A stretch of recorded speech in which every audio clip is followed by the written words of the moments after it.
Good morning, students. Welcome to your social science class. Okay, in the previous class we discussed about the very important Mughal sultans, that is Akbar, Shah Jahan and also Aurangzeb. See, today we are going to discuss about the contributions of the Mughals, the whole contributions of the Mughals, not only Akbar or Jahangir or Shah Jahan, nothing but. So overall contribution of the Mughals. See, first we will discuss about the administration. Okay. See, in the administration, actually Mughals are ruled in India around 200 years. Okay, and they are called as a sultans or kings, and they had absolute power in the administration, and it is a hereditary system. Hereditary ಅಂದರೆ ಗೊತ್ತಲ್ಲ, ತಂದೆ ನಂತರ ಮಗ, ಮಗನ ನಂತರ ಅವ್ರ ಮಗ, ಹೀಗೆ ಆಡಳಿತ ಮಾಡ್ತಾ ಇದ್ರು. And the sultans are the kings are had the supreme power in the administration, and they called as a badshah. Badshah means they are having supreme powers even in the administration, judiciary, revenue, everything, in every field the king's decision is the final. Okay, to assist the king they are appointed some of ministers, councils of ministers, and they took the help of the councils of ministers, but the final decision was took by sultans or badshahs. Okay, and to convince of the administration they divided the kingdom into small prominences, especially they divided the kingdom into provisional, central government, paraganas and states, and they are appointed the officers like wakila, divana, mir bakshi, and even they called as the rajyapala, mansabdars, everything. And the appointing of the ministers and the removal of the ministers is also having the power of kings. ಯಾರನ್ನ appoint ಮಾಡಬೇಕು, ಯಾರನ್ನು dismiss ಮಾಡಬೇಕು ಅನ್ನೋದು ಸಹ ರಾಜನ ಕೈಯಲ್ಲಿ ಇತ್ತು. And the recruitment of the soldiers and the fixation of the salary and fixation of the revenue, everything that took by Kings. ಎಷ್ಟು ಟ್ಯಾಕ್ಸ್ ಫಿಕ್ಸ್ ಮಾಡಬೇಕು, ಯಾರಿಂದ ಹೇಗೆ ಕಲೆಕ್ಟ್ ಮಾಡಬೇಕು, ಆ್ಯಂಡ್ ಮಿಲಿಟರಿ ರಿಕ್ರೂಟ್ಮೆಂಟ್ಸ್, ಸ್ಯಾಲ್ರಿ, ಪ್ರತಿಯೊಂದು ಸಹ ರಾಜನ ಒಂದು ಅಡ್ಮಿನಿಸ್ಟ್ರೇಷನಲ್ಲೇ ನಡೀತಾ ಇತ್ತು. And especially the central government they were assisted by the officers. ಕೇಂದ್ರ ಅಂದರೆ ರಾಜನ ಸುತ್ತಮುತ್ತ ಯಾರೆಲ್ಲ ಅಧಿಕಾರಿಗಳಿದ್ರು ಅಂದರೆ ರಾಜ್ಯಪಾಲ, bakshi and waqia navis, kotwal, faujdars and amal guzar. These are the councils of minister to assist the king. ರಾಜ್ಯಪಾಲ, waqia navis, bakshis and kotwals and faujdars, these are the councils of minister to assist the sultan. And next one is revenue system. So the Mughal kings, they divide the land based on the fertility.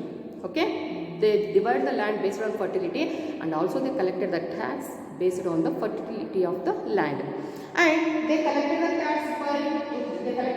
tax of 1/3. ಅಂದರೆ ಆ ರೈತ ಬೆಳೆದಿರುವಂತಹ ಬೆಳೆಯನ್ನು 3 ಭಾಗ ಮಾಡಿ 1 ಭಾಗವನ್ನು ರಾಜನಿಗೆ ಕೊಡಬೇಕಿತ್ತು. So that is also collected by the fertility of the land. And also they introduce the terminology ಅಂದರೆ ಈಗ ನಿಮ್ಮ ಸ್ಕೂಲ್ ಫೀಸ್ ಅಷ್ಟೇ ನೀವು 2 ಟರ್ಮಲ್ಲಿ ಕಟ್ತೀರ. ಅಡ್ಮಿಷನ್ ಟೈಮಲ್ಲಿ 1, ಆಮೇಲೆ ಸೆಕೆಂಡ್ ಆಫ್ ಅಂತೇಳಿ ಒಂದು ಸಲ ಕಟ್ತೀರ, ಇನ್ಸ್ಟಾಲ್ಮೆಂಟ್ ಅಂತ ಕಟ್ತೀರ. So like that even the Mughal kings gave the opportunity to the farmers to terminology. So ಈಗ ಬೆಳೆ ಬಂದಿದೆ, ಈಗ 2 ಚೀಲ ಕೊಡ್ತೀವಿ, ಇನ್ನೆರಡು ಚೀಲನ ಇನ್ನೊಂದು 6 ತಿಂಗಳು ಬಿಟ್ಟು ನೆಕ್ಸ್ಟ್ ಬೆಳೆ ಬಂದಾಗ ಕೊಡ್ತೀವಿ. ಈ ರೀತಿ ಟರ್ಮೋಲಾಜಿನೂ ಸಹ ಇತ್ತು. So either they directly they gave the crops as a tax or instead of money. ತಾವು ಬೆಳೆದಿರುವಂಥ ಬೆಳೆಯನ್ನೇ ಡೈರೆಕ್ಟಾಗಿ ಕೊಡ್ಬೋದಿತ್ತು ಟ್ಯಾಕ್ಸ್ ಆಗಿ, ಇಲ್ಲ ಅದನ್ನು ಮಾರಿಬಿಟ್ಟು ಹಣದ ರೂಪದಲ್ಲಾದರೂ ಟ್ಯಾಕ್ಸ್ ಕಟ್ಟಬೇಕು. So there is a options for the farmers. And next is society. So society based on everything is normal, and in the society we are going to found all the status of people. ರಾಜಮನೆತನದವರು ಇದ್ದರು, officers ಇದ್ದರು, ಮಿಲಿಟರಿನವರು ಇದ್ದರು, and also common people and also the artisans. The society was divided into so many sectors. So based on their work, ಯಾರ್ಯಾರಿಗೆ ಏನೇನು status ಇತ್ತು ಆ ಸ್ಟೇಟಸ್ಸಿನ ಮೇಲೆ ಡಿವೈಡ್ ಆಯಿತು. ರಾಜನ ಸ್ಟೇಟಸ್ಸೇ ಒಂದು.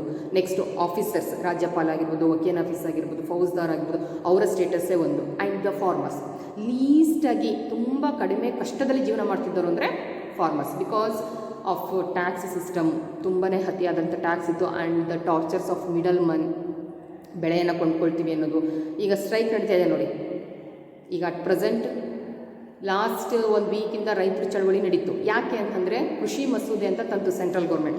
ಸೊ ಅದರಲ್ಲಿ ಏನಾಗಿತ್ತು, ಈ ಮಿಡಲ್ ಮನ್ ಪರ್ಸನ್ಗಳನ್ನು ತೆಗೆದು ಹಾಕಿ ಡೈರೆಕ್ಟ್ ಏನು ಫಾರ್ಮರ್ಸ್ ಏನಿದ್ದಾರೆ ರೈತರು ಅವರೇ ತಮ್ಮ ಬೆಳೆಯನ್ನು ಯಾರಿಗೆ ಬೇಕಾದರೂ ಮಾರ್ಬೋದಿತ್ತು. ಆ ಸಿಸ್ಟಮನ್ನು ಇವಾಗ ತಂದಿದೆ.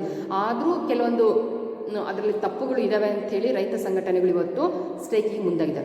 So in the time of Mughals also they torture the farmers are tortured by the middle persons.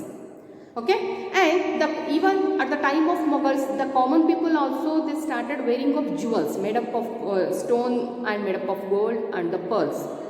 ಮುತ್ತಿನ ಹಾರಗಳು ಮತ್ತು ಶಫರ್ಸ್ ಅಂತ ಹೇಳ್ತೀವಿ, stones, different types of stones ಅಥವಾ ಒಡವೆ ಈ ಥರ ಹಾಕ್ಕೊಂಡು ಈವನ್ ದ ಕಾಮನ್ ಪೀಪಲ್ ಅಂದರೆ ಈ ಆಫೀಸರ್ಸ್ ಲೆವೆಲಲ್ಲಿ ಯಾರಿದ್ರು, ಬರೀ ರಾಜ ಅಂತಲೇ ಅಲ್ಲ, common people also they are started wearing of jewels. See except Aurangzeb, ಯಾಕಂದರೆ ಅವನು ತನ್ನನ್ನು ತಾನು ಫಕೀರ್ ಅಂತ ಕರ್ಕೊಂಡ. ಹಾಗೆ except Aurangzeb, all the Mughal sultans they wear Persian type of kurtas and jewels and other things and they enjoyed the life.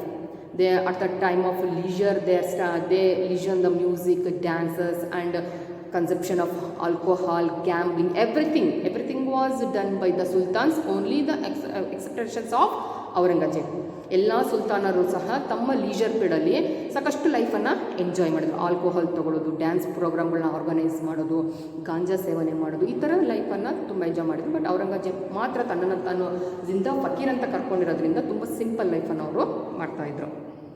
And not only the officers, even we are going to get the types of the workers like potters, cobblers, blacksmith, weavers, ಬೇರೆ ಬೇರೆ ಕೆಲಸ ಮಾಡುವಂಥವ್ರನ್ನು ಸಹ ನಾವು ಈ ಸೊಸೈಟಿಯಲ್ಲಿ ನೋಡ್ಬೋದು.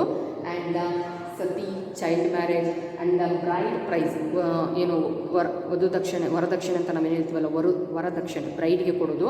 So ಅದೆಲ್ಲ system ಸಹ ಬ್ಯಾಡ್ system ಸಹ ಮೊಘಲರ ಆಳ್ವಿಕೆಯಲ್ಲಿ ಇತ್ತು. So next is very important, economic system. So the Mughals are ruled in North India, and in North India they are having very good water resource because of North Indian rivers are flowing all the 12 months, because at the time of rainy season they are going to get the water from rain, and remaining days at the summer they are going to get the water from the melting of ice. So because of that the North Indian rivers they flow all the 12 months, and the area of nearby the rivers they are going to get very good irrigation facilities and fertility of the land. Because of that at the time of Mughals they very good in agriculture. ಮೊಘಲರ ಕಾಲದಲ್ಲಿ agriculture ತುಂಬ ಚೆನ್ನಾಗಿತ್ತು, ಯಾಕಂದರೆ ಅಲ್ಲಿರುವಂತಹ ನದಿಗಳು ಅಷ್ಟು supportive ಆಗಿ ಇದ್ವು. Apart from that even they started the textile industries. So ಅಲ್ಲಿ ಬೆಳೆದಿದ್ದಂತಹ ಕಾಟನನ್ನು ಉಪಯೋಗಿಸ್ಕೊಂಡು ಟೆಕ್ಸ್ಟೈಲ್ ಇಂಡಸ್ಟ್ರೀಸನ್ನು ಸ್ಟಾರ್ಟ್ ಮಾಡಿದ್ರು. ಎಸ್ಪೆಷಲಿ ಬನಾರಸ್ ಆಗಿರ್ಬೋದು, ಲಾಹೋರ್ ಆಗಿರ್ಬೋದು, ಆ್ಯಂಡ್ ಢಾಕಾ ಆಗಿರ್ಬೋದು, ಚಾನ್ಬಾಸ್ತಾರ್ ಆಗಿರ್ಬೋದು, we are going to get textile industries there. And especially Akbar supported the making of shawls and cotton carpets, weaving of cotton carpets and shawls.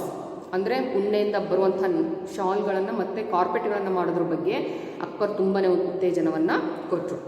And raw silk, metals, horses and gold we are going to import from the Persian places. So middle Asia ಮತ್ತು ಪರ್ಷಿಯಾದಿಂದ ಕೆಲವೊಂದು ವಸ್ತುಗಳನ್ನು ನಾವು ತರಿಸ್ಕೊಳ್ತಿದ್ವಿ, especially raw silk, gold and even metals and horses, ಅವುಗಳನ್ನು ತರಿಸ್ಕೊಳ್ತಾ ಇದ್ವಿ. And even we exported, that means at the time of Mughals we are not having the trade of only the internal, even we have the trade of international also. ನಮ್ಮ ದೇಶವನ್ನು ಬಿಟ್ಟು ಹೊರಗಡೆನೂ ಸಹ ನಾವು ವ್ಯಾಪಾರವನ್ನು ಮಾಡ್ತಾ ಇದ್ವಿ. ಹಾಗಾಗಿ ಹೊರ ದೇಶಗಳಿಂದ ಇಂಪೋರ್ಟ್ ಮಾಡ್ತಾ ಇದ್ವಿ ಆ್ಯಂಡ್ ಎಕ್ಸ್ಪೋರ್ಟ್. ಸೊ ನಮ್ಮಲ್ಲಿ ಬೆಳೆಯುವಂತಹ ಕಾಟನ್, ಅದರಿಂದ ಯೂಸ್ ಮಾಡಿ ಕಾಟನ್ ಕ್ಲಾತ್ ಆಗ್ತಾ ಇದ್ದು, ವೀವರ್ಸ್, ಶಾಲ್ಸ್ ಮತ್ತು ಕಾರ್ಪೆಟ್ಗಳಾಗಿರ್ಬೋದು, ನೆಕ್ಸ್ಟ್ ಪೇಪರ್, ಅಫಿ, ಇವನ್ನ ನಾವು ಎಕ್ಸ್ಪೋರ್ಟು ಸಹ ಮಾಡ್ತಾ ಇದ್ವಿ. ಹಾಗಾಗಿ the trade was very good in at the period of Mughals. Next literature. During the Mughal period many books was return, especially Akbar and Babur and Jahangir, they are the very experts in literature. At the time of Mughals, Persian language, Arabic language, Sanskrit, Hindi, they are also Turkish, they are also used in the writing. And main is Persian language is the administration language of the Mughals. ಅವರು ಆಡಳಿತ ಮಾಡಿದ್ದೆ Persian ಲ್ಯಾಂಗ್ವೇಜಲ್ಲಿ. So ಅದನ್ನು ಬಿಟ್ಟು Persian ಲ್ಯಾಂಗ್ವೇಜಲ್ಲೂ ಸಾಕಷ್ಟು ಬುಕ್ಸ್ಗಳನ್ನು ನೋಡ್ತೀವಿ. ಅದನ್ನು ಬಿಟ್ಟು Turkish ಲ್ಯಾಂಗ್ವೇಜಲ್ಲಿ, Arabic ಲ್ಯಾಂಗ್ವೇಜಲ್ಲಿ, ಸ್ಯಾನ್ಸ್ಕ್ರಿತಲ್ಲಿ, ಹಿಂದಿಯಲ್ಲಿ ಸಾಕಷ್ಟು ಬುಕ್ಸ್ಗಳನ್ನು ನಾವು ಮೊಘಲ್ಸ್ ಪೀರಿಯಡಲ್ಲಿ ನೋಡ್ತೀವಿ. ಎಸ್ಪೆಷಲಿ ಬಾಬರ್ ಮತ್ತು Jahangir, they are very good scholars and they are also writers. Babur ತನ್ನ ಬಯೋಗ್ರಫಿನ ತಾನೇ ಬರ್ಕೊಂಡ, ಅದನ್ನು ಬಾಬರ್ ನಾಮ ಅಂತ ಕರೆದ್ರು. ಆ್ಯಂಡ್ ತುಚ್ಕಿ ಜಹಾಂಗೀರ್ ತನ್ನ ಬಯೋಗ್ರಫಿನ ಬರೆದು ತುಚ್ಕಿ ಜಹಾಂಗೀರ್ ಅಂತೇಳಿ ಕರೆದ್ರು. And very important point is Abul Fazal who wrote Ain Akbari about ಅಕ್ಬರನ ಬಗ್ಗೆ ಸಾಕಷ್ಟು ಇನ್ಫಾರ್ಮೇಷನನ್ನು ನಾವು ಐನಿ ಅಕ್ಬರಿಯಲ್ಲಿ ನೋಡ್ತೀವಿ. And the next Badauni who translated Ramayana and Faizi the mathematical work Lilavati into a Persian language. So ನಮ್ಮ ಸಂಸ್ಕೃತದಲ್ಲಿದ್ದಂತಹ ರಾಮಾಯಣ ಆಗಿರ್ಬೋದು, ಲೀಲಾವತಿ ಮೆಥಮೆಟಿಕ್ ಸಂಬಂಧಪಟ್ಟಂತಹ ಲೀಲಾವತಿಯನ್ನು ಪರ್ಷಿಯನ್ ಲ್ಯಾಂಗ್ವೇಜ್ಗೆ ಟ್ರಾನ್ಸ್ಲೇಟನ್ನು ಮಾಡಿದರು. And the great works were written like Ramcharitmanas written by Tulsidas and Sursagar by Surdas. Very important literary work which was done in the period of Mughals. Baburnama ಆಗಿರ್ಬೋದು, ತುಚ್ಕಿ ಜಹಾಂಗೀರಿ ಆಗ್ಬೋದು, ಐನಿ ಅಕ್ಬರಿ ಆಗಿರ್ಬೋದು. And the translation work Ramayana and mathematical work Lilavati, those were translated to Persian language. And Ramcharitmanas and Sursagar are the very important books which was done at the time of Mughals. So next is art and architecture. Especially at the time of Akbar and Shah Jahan, they gave more importance to art and architecture. We are going to get very important monuments at the time of Akbar and also Shah Jahan. See, at the time of Mughals, Agra, Delhi, Fatehpur Sikri, they are the centers of architectural work. ಮೊಘಲರ ಕಾಲದಲ್ಲಿ ಆಗ್ರಾ, ಡೆಲ್ಲಿ, ಫತೇಪುರ್ ಸಿಕ್ರಿ, ಇದನ್ನು ನೀವು golden triangle ಅಂತೂ ಸಹ ಕರಿಬಹುದು. ನೀವು ಡೆಲ್ಲಿಗೆ ಹೋದರೆ ಸ್ವಲ್ಪ ಕೆಳಗಡೆ ಅರೌಂಡ್ ಒಂದು 40 to 50 ಕಿಲೋಮೀಟರ್ಸ್ ಕೆಳಗಡೆ ಬಂದರೆ ನಿಮ್ಗೆ ಆಗ್ರಾ ಆ್ಯಂಡ್ ಸ್ವಲ್ಪ ಮೂವ್ ಆದರೆ ಫತೇಪುರ್ ಸಿಗುತ್ತೆ. ಸೊ ಗೋಲ್ಡನ್ ಟ್ರಯಾಂಗಲಲ್ಲಿ ಈ 3 ಪ್ಲೇಸಸನ್ನು ನಾವು ನೋಡಬಹುದು. And they give more important works there. And they introduced the Indo-Persian style of construction. The Mughals introduced the Indo-Persian style of construction, and very good and very beautiful monuments we are going to get at the period of Mughals. See, especially at the time of Akbar, we are going to get Akbar Mahal in Fatehpur Sikri. In Fatehpur Sikri ge hodre Akbar Mahal, Jahangir Mahal, and Panch Mahal, Jodhabai Palace, Birbal's Mahal, and Itab Khana and Kabutar Khana, Buland Darwaza are very important works at Fatehpur Sikri.